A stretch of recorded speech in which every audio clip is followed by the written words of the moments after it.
Dawatin na tumagdati kapsat. Let's all stand. We are going to read these two verses from the book of Titus, chapter 2, verse 13, and Hebrews, chapter 12, verse 2. Let's read it together.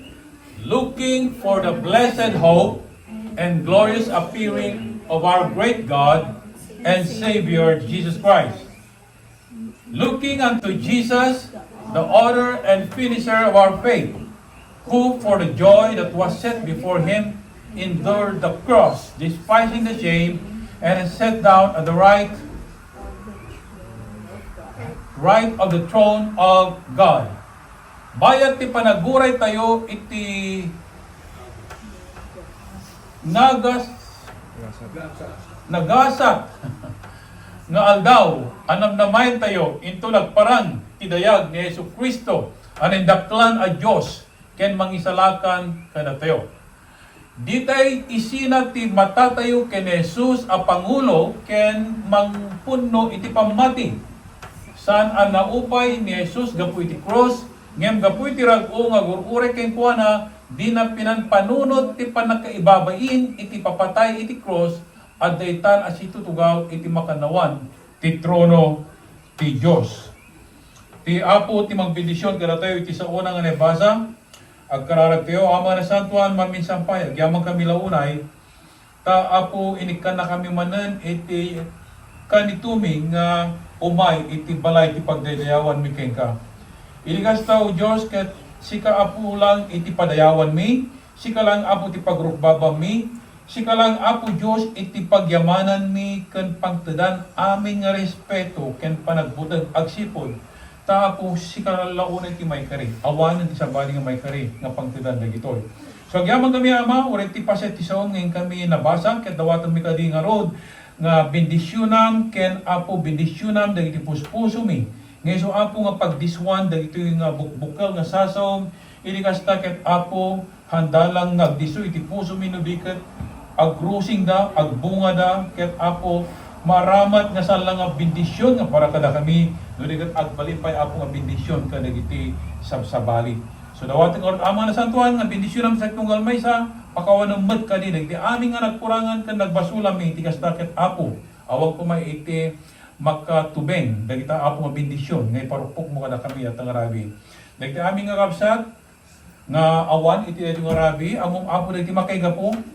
No, da apo lagi masakit dawatan mi nga sika apo din mangya pros dahil tanayat ngem imam nga nakuha ket isus mo kada kuha ti panaka agas no da apo Dios dahil mo upay paretam kumapo Dios ti pusda nga mahalagib da nga iti tiyempo ket asidergan nga rebeng mi kuma sa tunggal maysa kag balin nga naregta nga serserbi ken ka ket apo no dali kinagbiyahe dawatan mi mat ngem katarabay nila ken salwadan ti sa tunggal maysa kada kuha dahil ito'y tinawatan mi, kinapatighanagan ni Jesus na pumikat po ng TVT. Amen. Please be seated. As I mentioned in the past, because of this earthquake that is happening, not only in the Pacific Rim, the Pacific Rim is consists like about 15 countries or 15 nations, and that includes even United States and the Philippines, Japan, and other countries. And this is what we call the Ring of Fire. The Ring of Fire kana sa word talagang dagito nga lugar kat ana.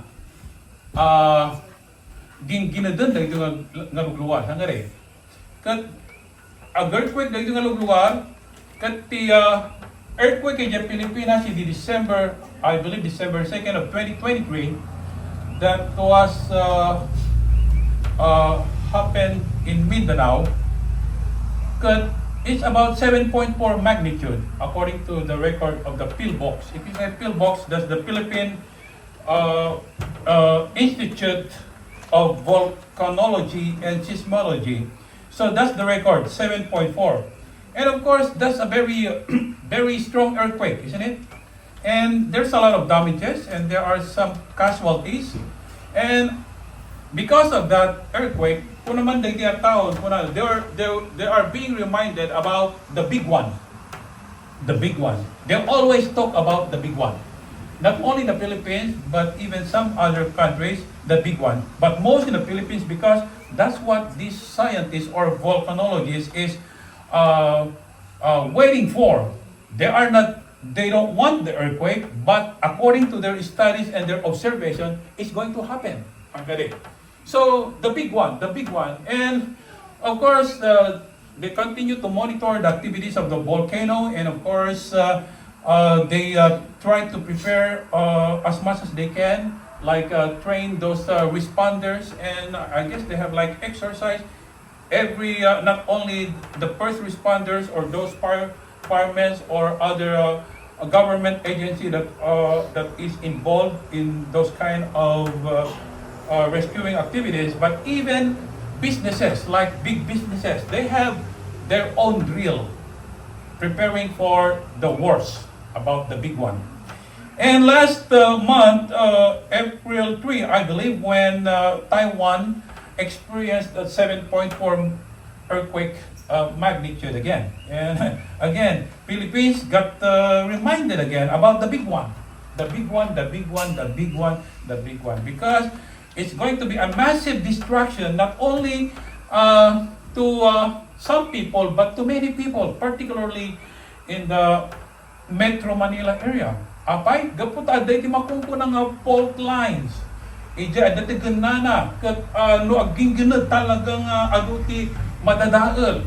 Adu iti maperdi nga building, infrastructure, and of course may raman no adu iti building. Imagine naman ti population iti Metro Manila or iti makungko ng NCR. You see, as of now, I believe it's about 20 million. So imagine naman ti maperdi. Sabi ko mata sa mapasama.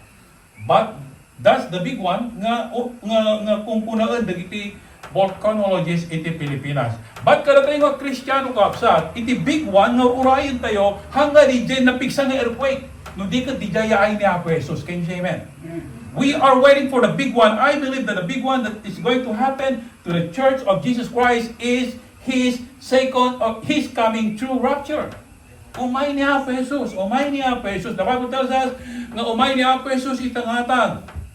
Kaya nagtinatay ka ni Kristo agungar danto, ngumununang datayo. Kada tayo nga si Bibiyag nga namati ka ni Apo Jesus, mabalbaliwan tulay ti bagi tayo, kat anang ko na niya, may tag-ay tayo nga may kuyog, kada kwada, kat sabtin tayo ni Apo Jesus, ijay langit. That's what the Bible says, that those who are in the grave, those believers in Christ that are in the grave, they're gonna rise first, and we who are still alive, we are going to be changed, incorruptible body, and we are going to be caught up together, and we shall meet the Lord Jesus Christ in the air. So that's the big one that we are waiting for. Can you say amen? Awanan ka kapsat. I cannot find any biblical prophecy events that is going to happen next but the rapture. Ada kanipay awanan. We are in what we call the church age. Dahil iti makunguna nga church age, kat awanan, iti sa balipay nga sa marunong no sa nga umay panangalang ka natin ni Apo Jesus, because we are His body. We are His church. We are the bride of Christ, and He is going to take us from this world so that we are not going to experience the wrath that He's going to pour out to those who have rejected Him as their Lord and Savior. That's what we call the Great Tribulation. And sang kayap ni Apo Diyos, insalakan na tayo, namati tayo, kat iliklik na tayo dahil nga Great Tribulation, kat it's so sad, nga kung natinasan mga surat, that those who have rejected Jesus Christ, they are going to be left behind and experience the greatest tribulation of all that's not been happened even in the past and even in our time. Di dyan ay dumduma, nga kadakkel, nga tribulasyon, kat adun to dagiti madadawag. But anyway, the question is, ano tiarabidong tayo nga ron, Pastor? Tataumay ni Apo Jesus, we know that Jesus Christ is coming through rapture, so what shall I do? Ano tiarabidong? Habang nga gururaya. Have you asked that question to God? And let me tell you, one thing that we need to do as believers, as Christians, as we are waiting for the blessed coming of Christ, is to look unto Jesus. Can you say amen? Look unto Jesus. That's what the verse that we that we just read. Looking for that blessed hope. There is no other blessed hope than the appearing of our great God and Savior, Jesus Christ. Amen? Awan na, nagkakalipay. Sa nga di great president, awan, amin nga naglabas nga leaders iti amin nga nasyon, they only became great for a season of time, for a period of time, and yet they are not great enough to continue their greatness throughout eternity. It's only God, Jesus Christ, who is going to claim that position, the great God and Savior, because there is no one like Him. Amen? So, dito ito writing of sa panagparang niya po Jesus, kat umay na tayo to alaan through rapture. And of course, the question is, do we know for sure that we are saved? Do we know for sure that we are going to be with Him throughout eternity? So again, habang writing of sa tiyay ni Apo Jesus, kunati Hebrew book of review, nga sikikita kay tumakta ni Apo Jesus, looking unto Jesus, nga iso nga muangayan, iti pamati, ken paglepasan, iti pamati. Meaning, He's the founder of our faith. And He is also the what? Finisher of our faith. Wow. So the first thing that we need to do is looking unto Jesus for salvation. Kalau iti sampay nga maot ni Apo Jesus, lagi iti sampay nga makasigurado mapanday di langit, dahito iti kayat ni Apo Jesus, kumita tayo kung kuana. Amen. John chapter 3, 14 to 16, please. Let's read together. And as Moses lifted up the serpent in the wilderness, even so must the Son of Man be lifted up, that whoever believes in Him should not perish but have eternal life. For God so loved the world that He gave His only begotten Son, that whosoever believes in Him should not perish but have everlasting life. You see, so Nicodemus, when Jesus told him, Nicodemus, you must be born again, na-confuse ni Nicodemus, di na mawatan iti makungkuna nga born again. Padakayanak nga mabalbaliwan, nga amoy nga absat, ganyan magbagana, nga panakayanak nga mabalbaliwan, isu di jay panakayanak manan iti na espirituan, nga pamilya, because we were once belongs to the family of God, but because of sin, we were what? Became children of the who? Devil. Very, very strong, yeah? But that's what the Bible says. John 8:44, kung na niya po Jesus, taanak na kayo, ti diablo nga mayo. Imagine that. Wow. Sometimes we don't realize that we were once of the devil, our father. But thank God, idinayanak tayo na balbaliwan, pinagbaling nga ama tayo awan sa bali no, ni Apo Jesus. So, ni Apo Jesus make this illustration about the Old Testament. This is about the fiery serpents in the book of Numbers, when those Israelites got beaten by those snakes because of their disobedience. Dagitoy nga Israelitas nakakinagat ida iti ulag agsipod iti kinatangken ti ulo da. Ari ka po man tulong natanggan? Hard-headedness. It's not literally is hard, but it's because of their stubbornness. The Bible tells us that they turn away from God and they worship other gods. That's why God was so what? Unhappy. Hanggang naragsak ti Apo, isungay palubos ng kinagat ida ti ulag ket ijay wilderness, ijay disyerto, aduday tinatay ng Israelites. Aduday ti agreklamo, agsasangit na, gaputa, adun ti matmatay, gaputa, kinagat ida ti ulag. Ngayon, ilikuan ko na ti Apo ko ni Moses, kuna na, magipatagder ka na ito nga landok, kuno brass, nga ladawan ti serpent, kuno snake, kat sa sinuman nga kumita, kada ito yung ulag mo no snake nga itag-ay mo no na ipangato, kat maagasan na to. So, many of them got beaten, and then God said to Moses that as they look unto this serpent, or breast of serpent, they are going to be healed. And so, iti connection na kapsat, iti spiritual life tayo. When it comes to salvation, there is no other way. The Bible says, look unto Jesus alone. Amen? Christ hung on the cross, and everyone who looks at Him accepting His offer of forgiveness through His death, through shedding His blood. The Bible tells us that we are going to be cleansed by accepting our sinfulness and by believing of what He has done. So, dito ka na sa ukapsat. Kasi, kada dito'y nga Israelites, this brass serpent and a pole, that's the remedy for their problem. Di pa nakagagat.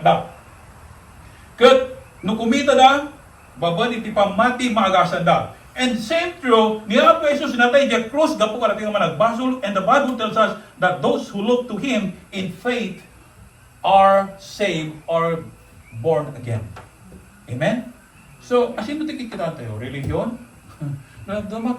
They depend on their religion. Religion cannot bring us to heaven. Put that in your mind.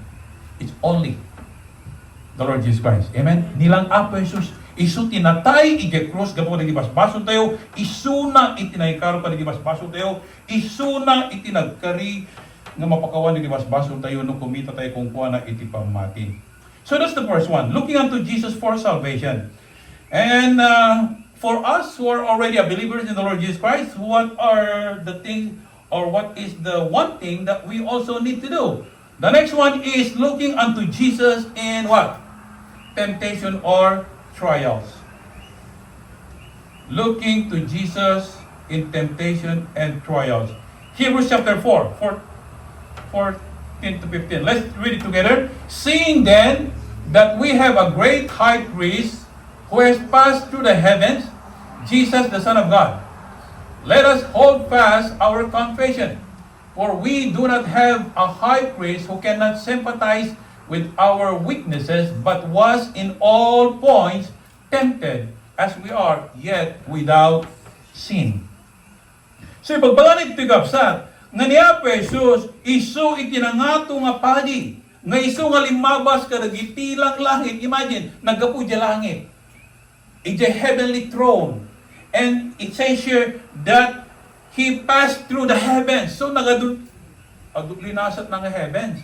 Plural na Kaya masiw, sa wagat, ado nga planetas, ado nga galaxies, ado nga stars, tilinapsan na sakbay ngay mighty rabaw tidaga. Wow! Wonderful, right? So this God, this Jesus, came from heaven because He is God. Amen? Bimaba, imay tidaga, ngayon ti managbasol nga tao, kat kuna na ito'y, nga masapol ko mga agtakder tayo, dahil nga pamati, uno pinangipod no tayo, saan tayo nga, halang nga, dahil nga high priest tayo, nga ito nga palikat ko, halang nga pali nga may no, dikat, makipag-Greek na ka, dahil amin nga sagsagabahan tayo. Kaya sa word, He experienced everything that we are experiencing in our time. Physically, emotionally, mentally, He suffered so much. Right? Isuwa ko na ito, nga dito nga Diyos tayo ni Apo Jesus, high priest, makipag-Greek na kada tayo. Kadagiti pagkurangan tayo, kadagiti amin nga panakatemptar tayo, no panakasulisik tayo, agsipot, ta napadasa namin na ito, ngam isuna awan iti basol na. So looking to Jesus in faith begins a battle. Don't you know that, yes, we are Christian, and yet, we are engaged in what we call battle. Gubat, at dati pakikugubatan tayo. Hanggang eh. Yes. Awan ti paltog tayo, awan ti uniforme tayo, kas kariti soldado, unang kariti police officer, ba't makigugubat tayo? Kasi nung kagugubat tayo, bukod tayo maglang-abagi. Don't you know that? We are war against our own selves, our flesh. Galatians 5:17, please. Let's read together. For the flesh lusts against the Spirit, and the Spirit against the flesh, and these are contrary to one another, so that you do not do the things that you wish. It's very clear. Tatilasag ko na natin, tilasag, may punta yung Espiritu. We want to live a godly life, but because we are still in the flesh, we are struggle. We want to do our own. Hanggang I'm so tired, I don't want to go to church. Next Sunday man na. Agtudo, kahit di mabasa. Hanggang ag-struggle tayo. In the church, boring. Ni pastor, pag-sermon tumanan, pagpaspasagin. Omen, maraming mga. Ha?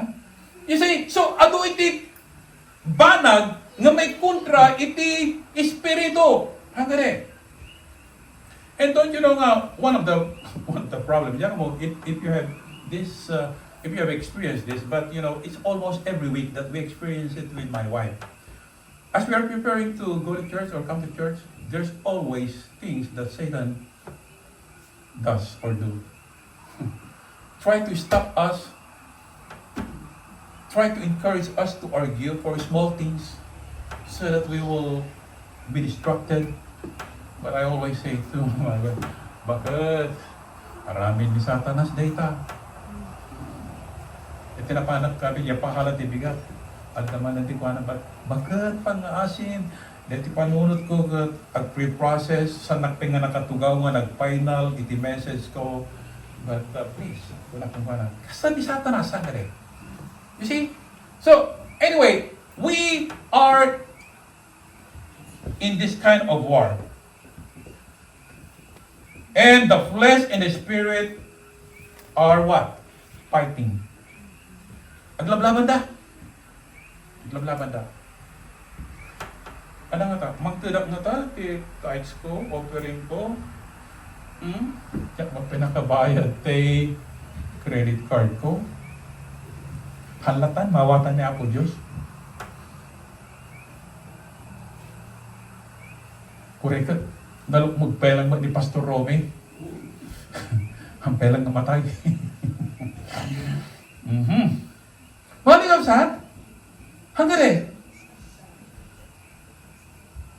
Naduma.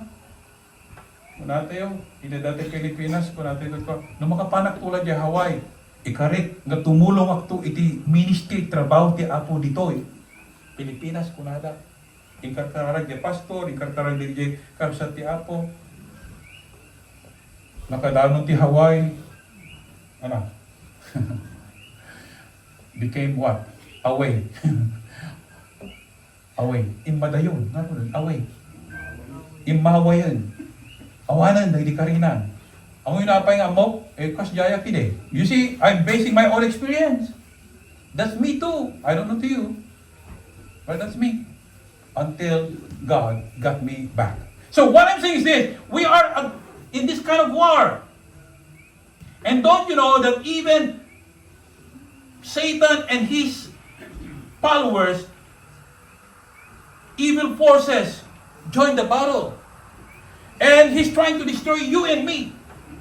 Not only to destroy my body, but even my mind and even my what?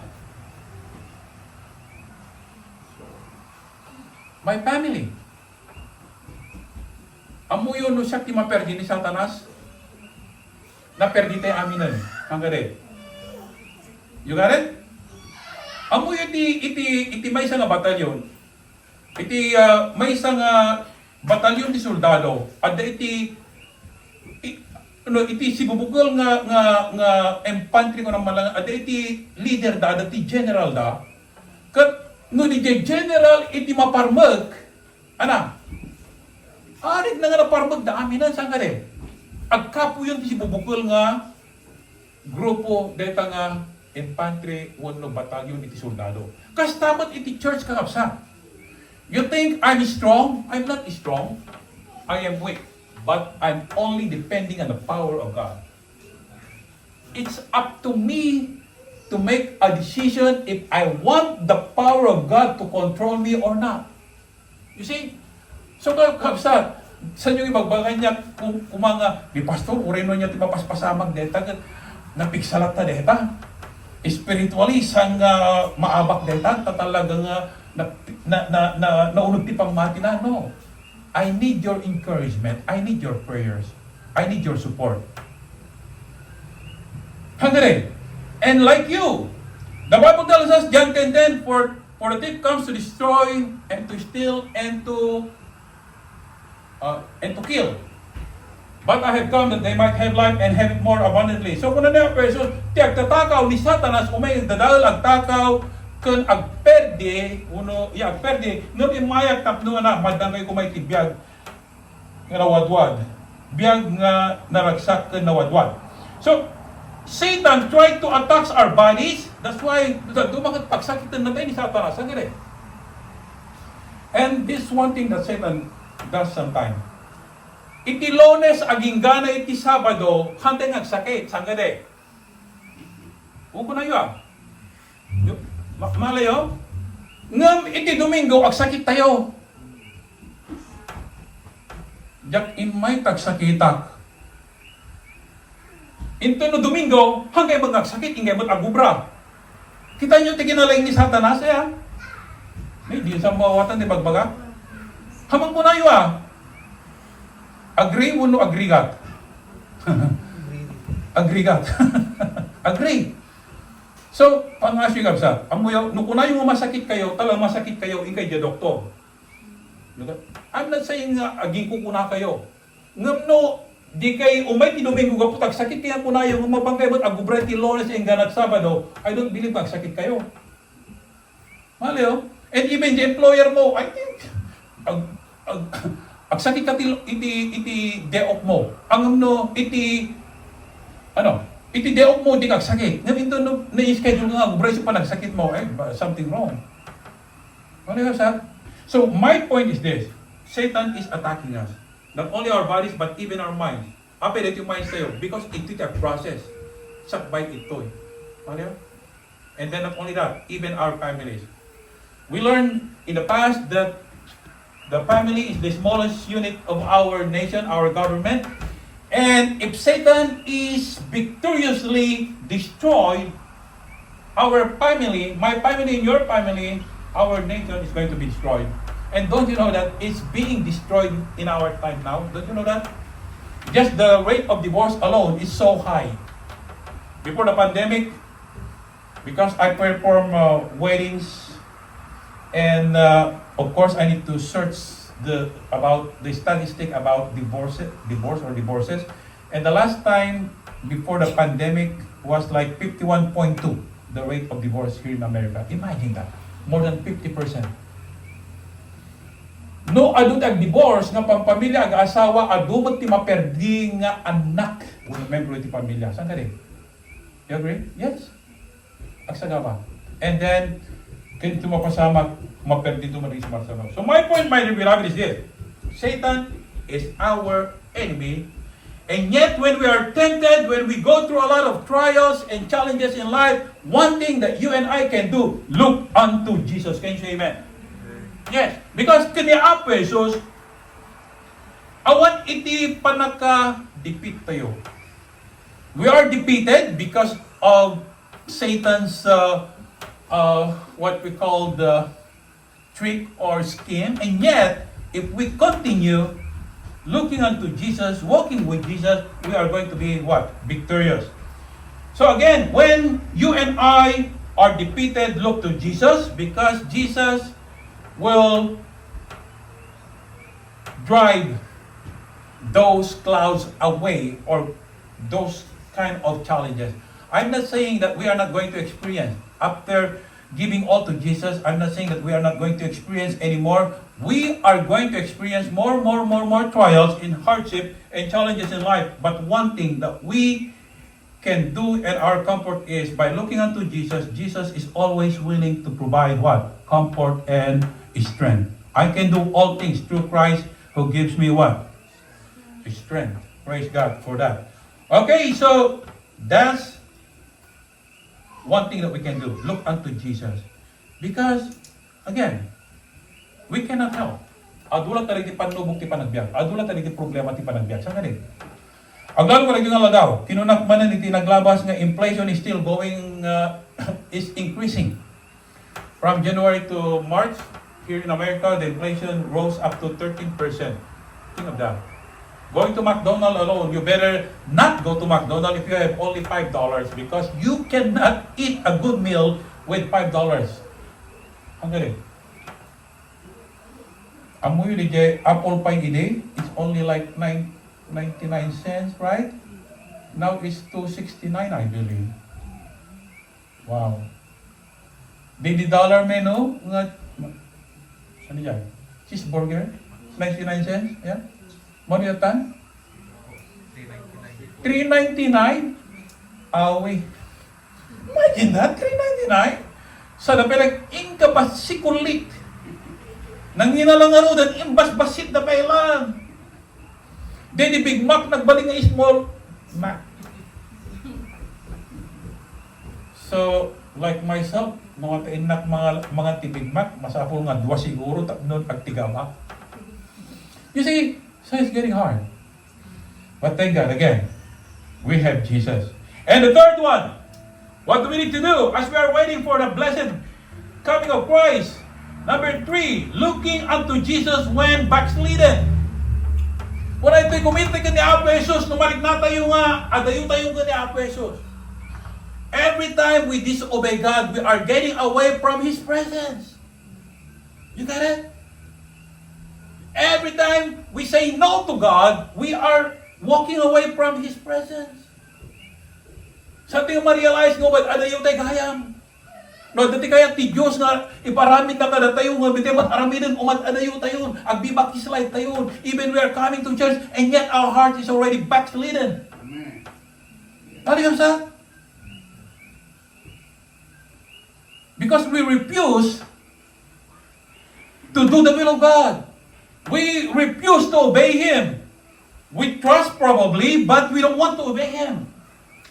So here, in the book of Luke chapter 22, can we see the verse please? Let's read together. Having arrested Him, meaning Jesus, they led Him and brought Him into the high priest's house, but Peter followed at a distance. So, adayo.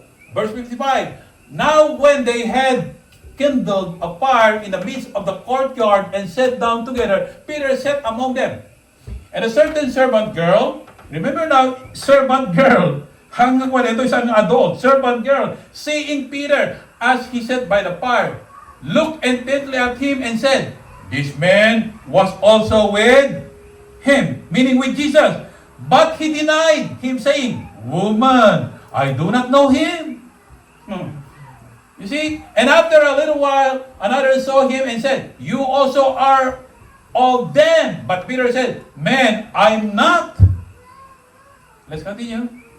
Then, after about an hour had passed, another confidently affirmed, saying, "Surely this fellow also was with him, for he is a Galilean." But Peter said, "Man, I do not know what you are saying." Immediately, while he was still speaking, the what?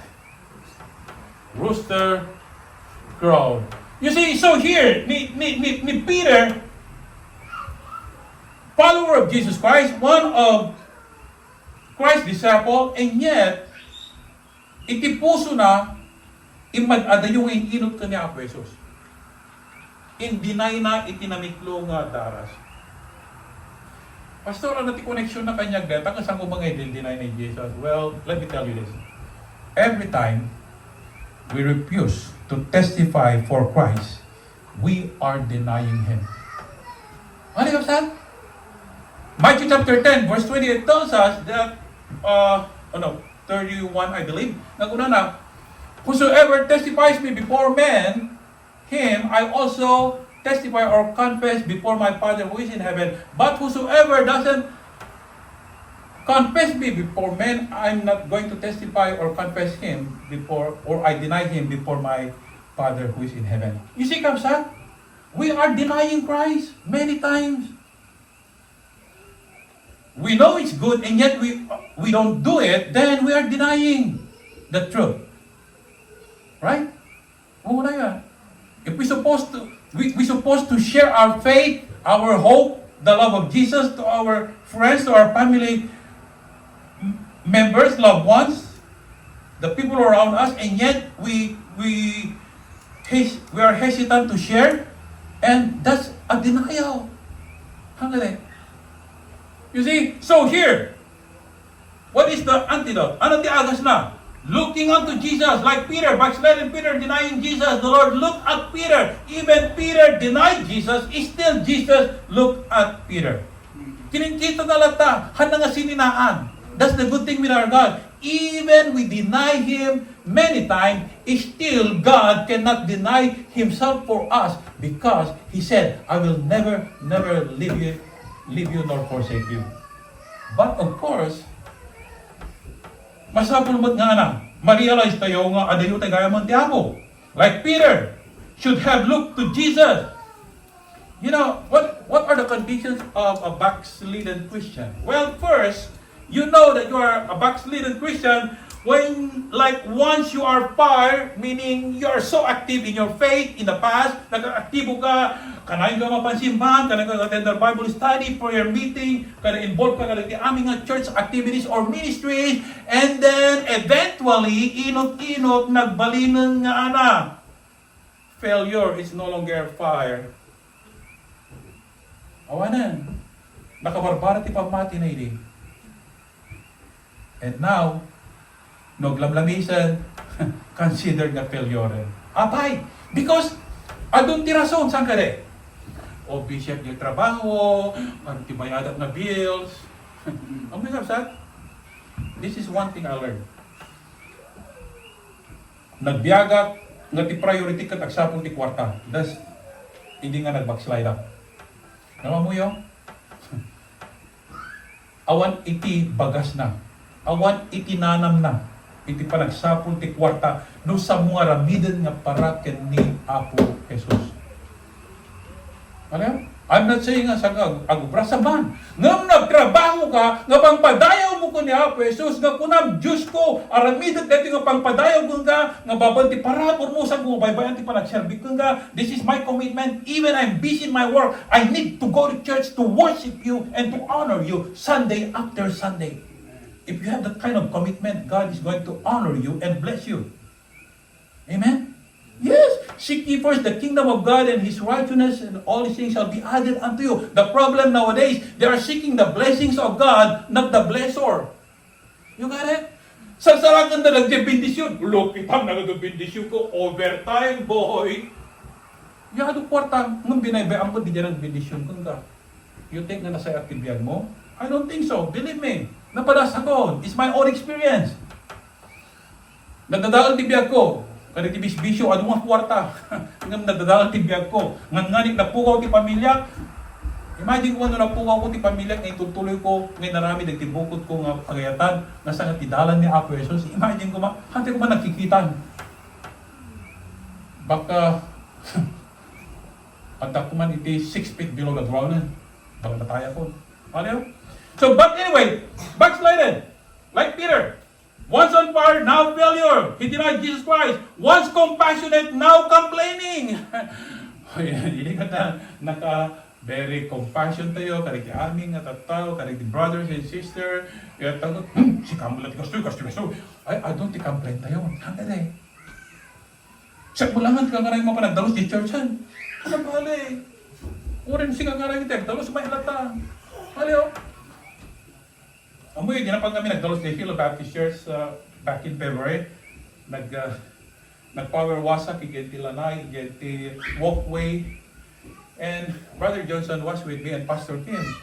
And I told the Pastor Kim, just go home because I'm going to stay here for like until probably 5 o'clock or even 5:30. We started like about 9.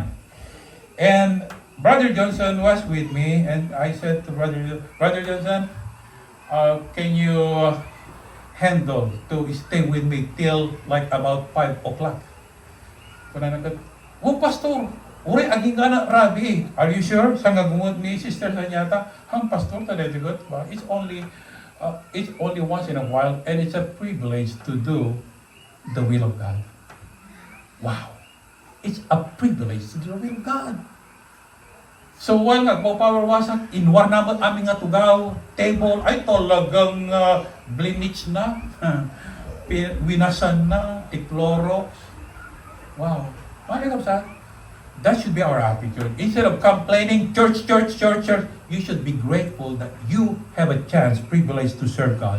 Because serving God is just here on earth. When after this earthly life, the only thing that we are going to do in heaven is what? Worshiping our God. We will no, or we are not going to have time to serve our God. Right here on earth is the time to serve God. So once compassionate, now complaining, once praising, now pouting. Ini ang dayaw ti Apo, nakaragraksak, yung tamot tengket, uray ti umay ti church nito, di nga may spelling pa yun, ti ropanan, ag bisbisungod lata, from the very beginning, aging gana agawin, ag bisbisungod lata, but thank God na nakaisism kayo. Ayan. Amen? Di ako makita ti ism yun. Saksama lang ti ism. Right? Amen? The Bible tells us that make a joyful noise unto the Lord. Come, let us worship and bow down before our God, because He is our Maker. Amen? So, worship should be a joyful one. I'm not saying agis-isip tayo lata, hanggang kanayon, but amo na naragsak ya puso, iti outcome na, di Europa naragsak man. Amen? Kita man takatugtungo mo, no umis-isip mo, no umis-misuot. Can you please look at your seatmate if he's pouting or smiling? Nga, birkat saan? Agkarkararag. Tawang kita ng dumuna. Agkarkararag. Okay! Once faithful, now fearful, hindi nakapudpud no agserserping, umitan man nagdandaan agad. Again, I thank God for Vivian. When she came here yesterday, pick up the kid from our house, he said, who is your companion going to the church? I'm going alone, Lolo. Are you sure? Mabuti nga nga may mesa ng umay agdalos, at malam. Thank God, tanaturod ni Vivian. Ayan. Sa kanu naka-open lang tatagay sa namo ngayon lang. Tama na natural. Ano ti English ti natural? Ha? Ano ti English ti natural?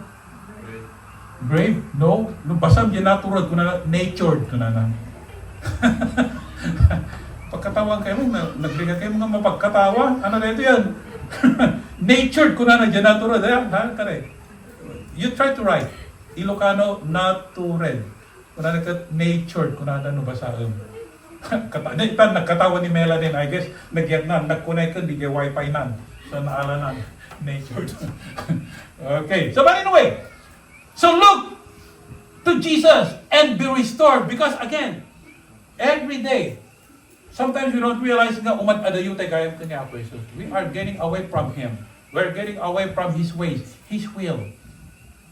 But we need to be restored by looking unto Him. God, forgive me.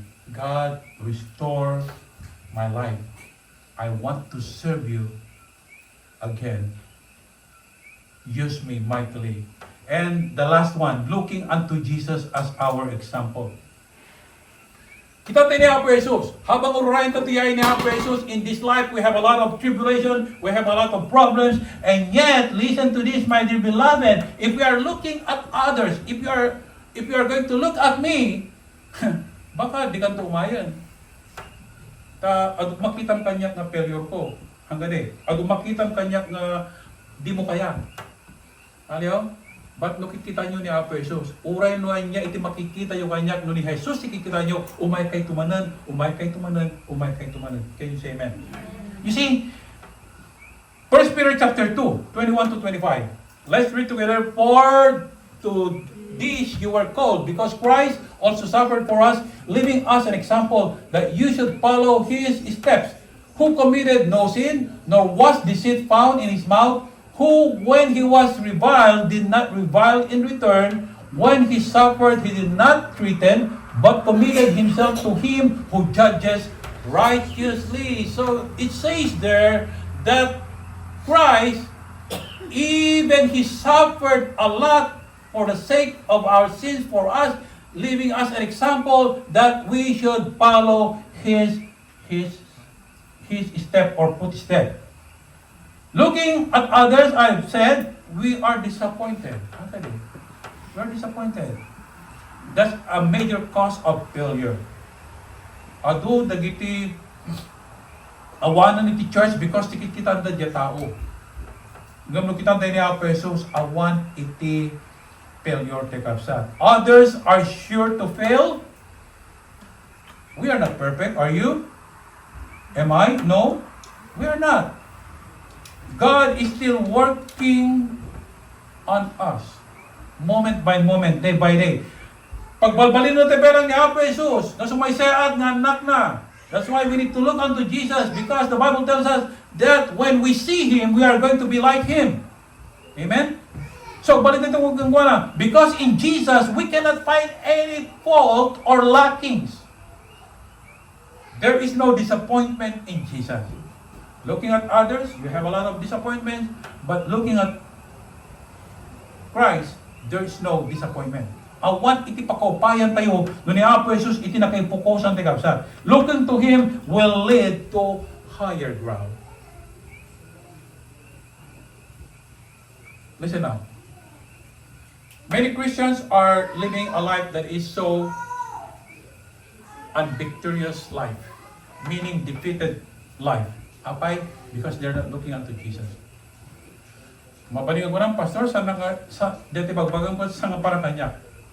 Well, it's good. Doon sa ngaparatan ka. But amo yung kanyak at kanito nga sa nga ni Apo Jesus tikit kita nga sa balik na kay pukosa isu ija iti pakat nagak. Nutagduma. So agad natin kapsa. We need to be very careful. Look to Jesus and live the new life that He is giving you and me. Agbyag tayo kuma kani Kristo Jesus, kat agbyag tayo kani biyag nga baro nga biyag inten na kanatayo. And look to Jesus. And if you have any burdens, problems, concerns, challenges in life, just give it to God.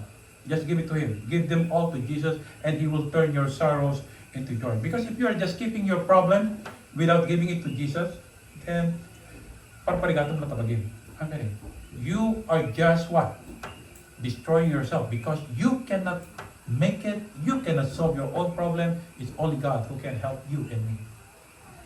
Look to Jesus and find Him all you need. Awanan sa balipay nga kasapulan tayo sa nilang Apo Jesus. The Bible tells us, Psalms chapter 23, David said, "The Lord is my shepherd, I have everything I need." Amen? So just look unto Jesus. Look unto Jesus. Look unto Jesus for salvation. Look unto Jesus when you go through a lot of challenges, trials, difficulties in life, sicknesses, even ailments, incurable disease. Just look unto Jesus. Ija pahalay at tayo what pinag-testify nga they have this big problem about their health, cancer, and the other one is that it's been the doctor been diagnosis her with different kinds of ailments, and they couldn't find any kind of like they tried to cure her, and yet still there's another one that they are going to say this is the problem, until one of her doctor said, especially said, "Christy, you are a miracle human being," because he's been in that kind of situation even when she's still in the Philippines, when he was like only like about teenager, and now he's like in her 40s, and again still kunana agbiagak si bibiyagak pelang and thank God. And the other one who testified na-diagnose iti cancer, nag-bleed, and then the doctor said, you know, your life is like this, medyo grabe kat isagsagana mong tibagbagin, and to yung testimonyo na insagana na pa yan, iti arrangement, iti kwanan, iti pataynan, panakipumpunan. But you know, just recently, like about, if I'm not mistaken, about December, kuna ti doktor kung kuana nga awanan di cancer. Malay ka sa? Because itutuloy na. Isuna ka box. Now, sorry to say, no magmuto natin ang message, sister, backslider isuna. Ba't yung bagana? Nga backslider isuna. Ba't kita nyo? Ginuyot ti Apo, pinalagipan ti Apo, ipanubos na nga nagsakit, ang higa na nga, na-realize na nga, dayo ti Apo, nagsubli ti Apo, kat kuna na Apo, luagasan na, ikarik nagserbiak ka. So, right now, very faithful, serving God. Impay nag-attendan iti di anniversary tayo, iti October. Isunang couple. But thank God, diyan mo. Idi may ito medyo saan nga na sa'yo, di pandag na na because napektaran di pandag na na. DJ sakit na. But anyway, thank God, cleared iti sakit na. So what I'm saying, Kapsa, just focus on Jesus. Listen to this. You may say, Pastor, I'm focused on Jesus. Nakapokus sa kanya ako, Jesus. If you do, praise God. But mo yung better to acknowledge that we are not focused on Jesus and ask Him to restore us. Amen? Listen to this. You know, this rod stick, if I want this rod or stick to stand with balance, I need to what? Focus. Look. You see? But listen, if I'm not going to focus, that's what is going to happen. Look at it. The reason why many even Christians are living in a life that is defeated is because they are not focused on Jesus. Dahil ka pinapasama ka sa tunggal mesa kada tayo ada challenges na. Kada kami ada challenges na nag-asawa. But by the grace of God, one thing that we are doing, one thing alone, is to look unto Jesus. And that's my encouragement to you. Look unto Jesus. Habang nga nasantuan, nagyamang kami di sao. Dawat ko Diyos nga si kay mangitultuloy nga mangipaawat. Inikasta kat apo, sala ko mga glabas ka iti pampanunod mi. Nudi kat apo, agtalinad da ka rin puspuso mi. Kat agbunga da karing ti adu nga bungbunga nga na espirituan iti kasta da kami din ti agsagram nga muna ken sabsabali mabindisyonan. Bindisyonan mo ama ti tunggal anak mo nga dimngon ti saom para buram ida iti adu na bindisyon iti kasta ket agtultuloy da kumapong agbiag nga makayayo ken ka looking unto Jesus alone. Because the things of this world, dear God, the Bible tells us, is the lust of the flesh, the lust of the eyes, and the pride of life. And if we do have that kind of love for the world, we don't have the love of God, and our lives are going to be a failure one. But Lord, your heart desire is for us to have a life that is victorious, abundant, joyful, successful. And again, the only way is for us to be focused, looking unto Jesus alone. In your name we pray. Amen.